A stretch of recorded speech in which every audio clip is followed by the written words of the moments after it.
Hi, this is PHYS30141, video 38.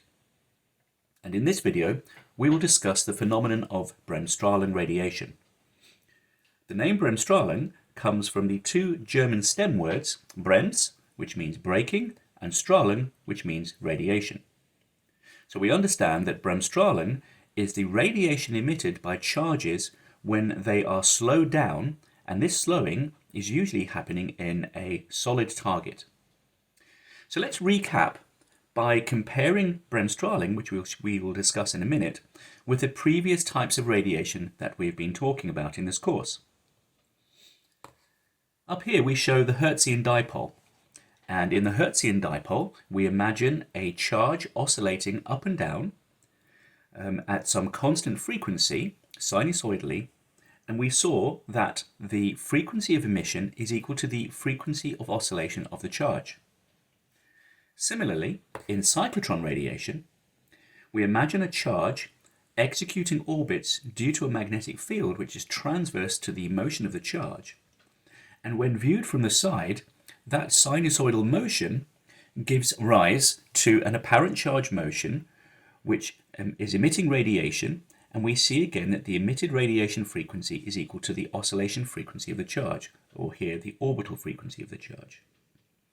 In synchrotron radiation, we contrast that with cyclotron radiation in that synchrotron radiation involves the motion of relativistic charges.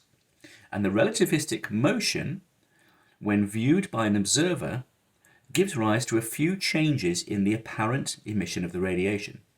Firstly, the varying apparent acceleration gives rise to an observed frequency which is not the same as the oscillation frequency of the charges. And also, because it is varying, we see that we have broadband radiation being emitted. As well as that, the relativistic motion and the Lorentz transformation which arises because of it gives rise to two other features. Firstly, the radiation is very much forward peaked within an emission angle 1 over gamma, and we also see that there is a pulsed nature to the radiation output which we can relate to the frequency spread of the photon emission. So these are the motions of charges where in cyclotron and synchrotron radiation the motion is due to a magnetic field. Bremsstrahlung arises because of an electric field effect. And in the tungsten target, electrons which are directed into a target see the very strong fields given by the nuclei of that target. So to increase the likelihood of that acceleration, we would like to have a large Z value to maximize the acceleration and a large density to maximize the number of nuclei with which the electrons can interact as they pass into the target. And the strong electric field from those nuclei give rise to a strong acceleration of the electrons, which gives rise to radiation.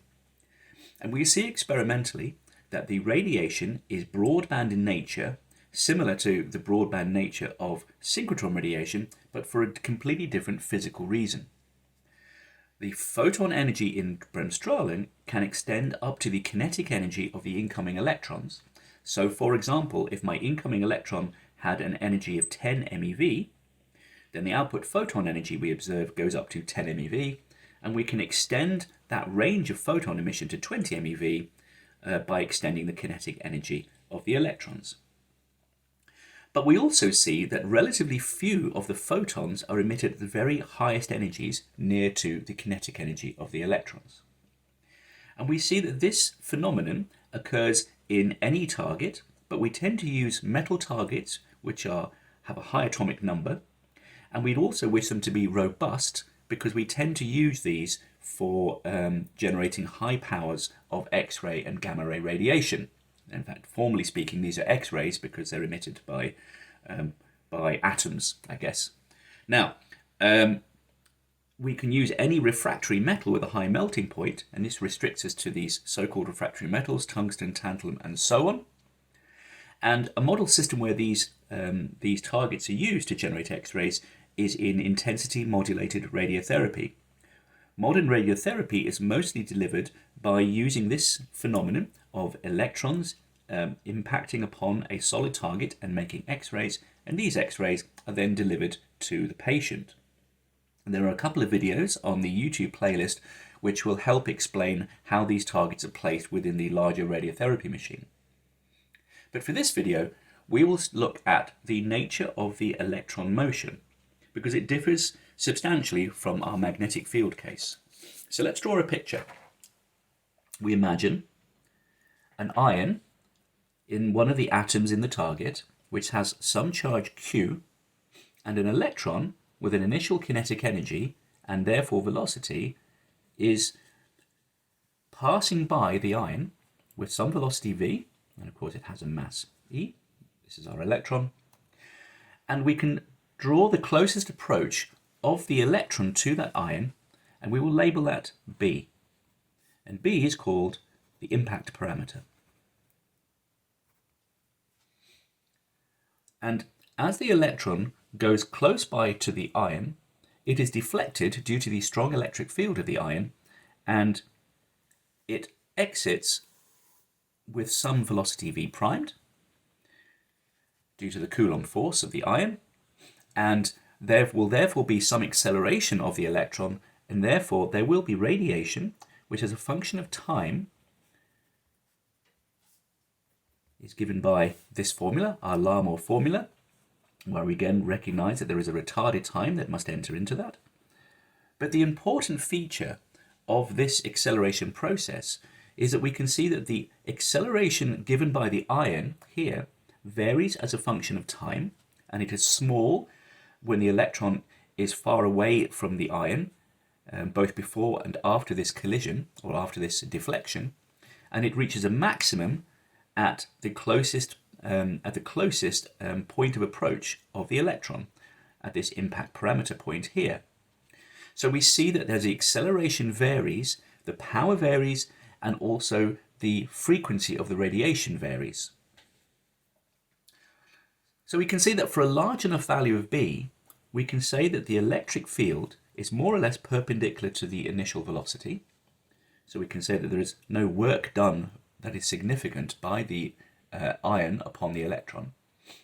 And the acceleration varies during one collision, and it occurs for some time d delta t, which to an order of magnitude is 2b over v, and therefore we expect the frequency of emission to vary, where the maximum frequency is something like v over 2b.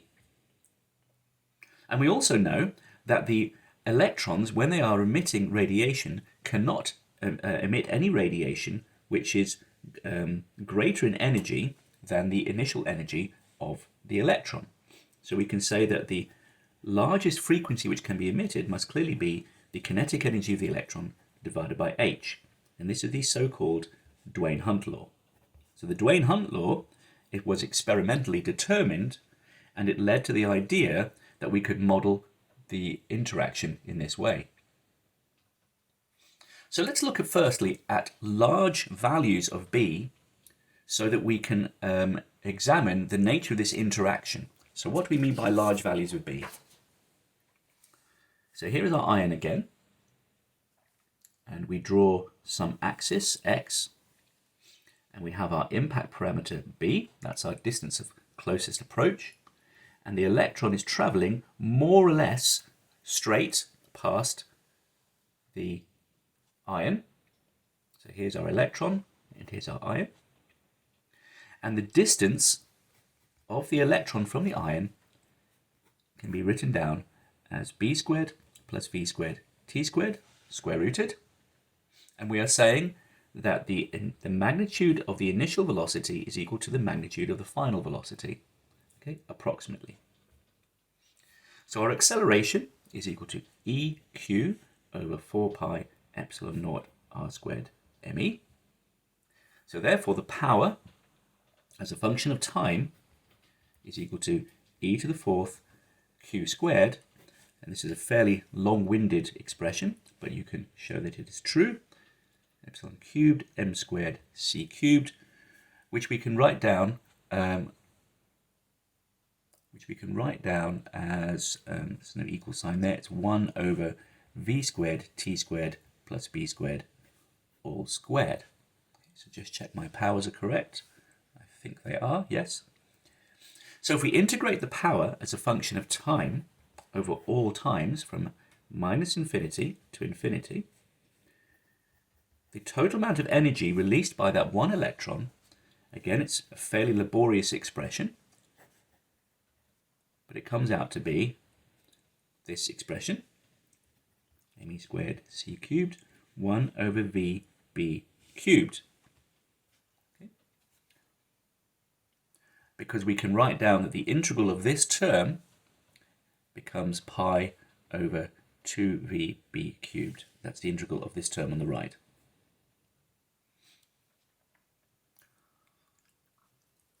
So this is the power emitted by one electron. Now if I have a beam of electrons, we imagine a set of electrons travelling by the ion, and these electrons are spread out uniformly, we suppose, and each electron will have a different impact parameter. So therefore each electron will emit a different amount of power, and we can see that the fraction of electrons that interact with a given impact parameter b must be proportional to 2 pi b dB. So we can therefore write down the number of photons emitted, or the rate of energy released per unit distance travelled. So let's write that down. This is the rate of energy emission as a function of distance travelled, must be able to be written down in terms of this power that we calculated before. This is the energy released by one electron, and we have the number of electrons, and we must scale that according to the likelihood of each electron having a certain impact parameter, and we must then integrate over all possible impact parameters from b min to b max, and then we have the number density of the ions, the number density of the atoms with which the electrons can interact. Okay, so this is the energy release per unit volume. So if again we write that down, it is Ni, Ne, e to the fourth, q squared over 96 pi epsilon naught cubed, m squared, c cubed. When I integrate w over 2 pi b, remember this w is 1 over b cubed, I have 1 over b from b max to b min. So what we're doing here is we have tried to come up with a phenomenological model of what we expect the Bremsstrahlung radiation to look like, and we can see that this is the sort of form it should have. But there are some problems with it. Let's look at the range of impact parameters. Firstly, the maximum impact parameter, well, that can be infinity. That's no problem. It does not contribute to this overall integral because this part of that limit goes to 0. But the minimum impact parameter, well, we do imagine that the electrons can travel very close to the ions such that the impact parameter should approach 0. But if we put 0 into this formula, then the power becomes infinite. So that's clearly not okay. And the reason we're not allowed to put in that minimum impact parameter is because, of course, our expression was derived assuming that V is equal to V primed. And when we have a very small impact parameter, this approximation is no longer true. So we can only really say that B min applies for changes in the velocity which are less than the initial velocity of the electrons. And there's also a quantum mechanical limit as well, because we're doing a classical calculation here, and really this classical calculation will also break down when we use a very small impact parameter. So this is one of the areas where this calculation is deficient. So this calculation is sufficient for explaining the spectrum of radiation and qualitatively the power, but we need to use a quantitative factor to relate this overall spectral shape to the actual amount of radiation which is emitted. And this is called the Gaunt factor, And in the next video, we will look at this in a bit more detail.